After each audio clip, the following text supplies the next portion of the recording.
حضرت ابو ہریرہ رضی اللہ تعالیٰ عنہ نبی صلی اللہ علیہ وسلم سے روایت کرتے ہیں، آپ نے فرمایا، روز قیامت میری شفاعت کے لحاظ سے سب سے زیادہ سعادت مند شخص وہ ہوگا جس نے خلوص دل سے لا الہ الا اللہ، اللہ کے سوا کوئی معبود برحق نہیں پڑھا ہوگا۔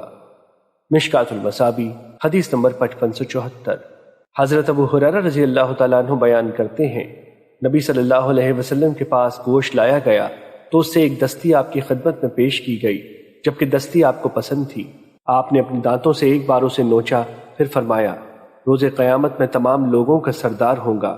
اس دن تمام لوگ رب العالمین کے حضور کھڑے ہوں گے، سورج قریب ہو جائے گا اور لوگ غم و تکلیف کی انتہا کو پہنچ جائیں گے۔ تمام لوگ کہیں گے، کیا تمہیں ایسا کوئی شخص نظر نہیں آتا ہے جو تمہارے رب کے ہاں تمہاری سفارش کرے؟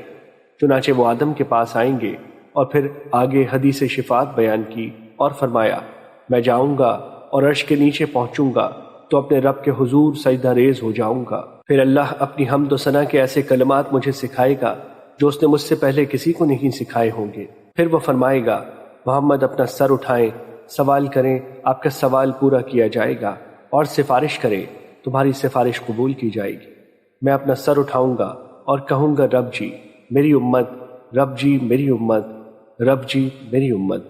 کہا جائے گا، محمد آپ اپنی امت کے ان افراد کو جن پر کوئی حساب نہیں، ابواب جنت میں سے دائیں دروازے سے داخل کیجیے، حالانکہ انہیں اس کے علاوہ دیگر دروازوں سے لوگوں کے ساتھ گزرنے کا بھی حق حاصل ہے۔ پھر فرمایا، اس ذات کی قسم جس کے ہاتھ میں میری جان ہے، جنت کے دروازے کی دہلیز کے درمیان اتنا فاصلہ ہے جتنا مکہ اور حجر کے درمیان ہے۔ مشکوٰۃ المصابیح حدیث نمبر 5575۔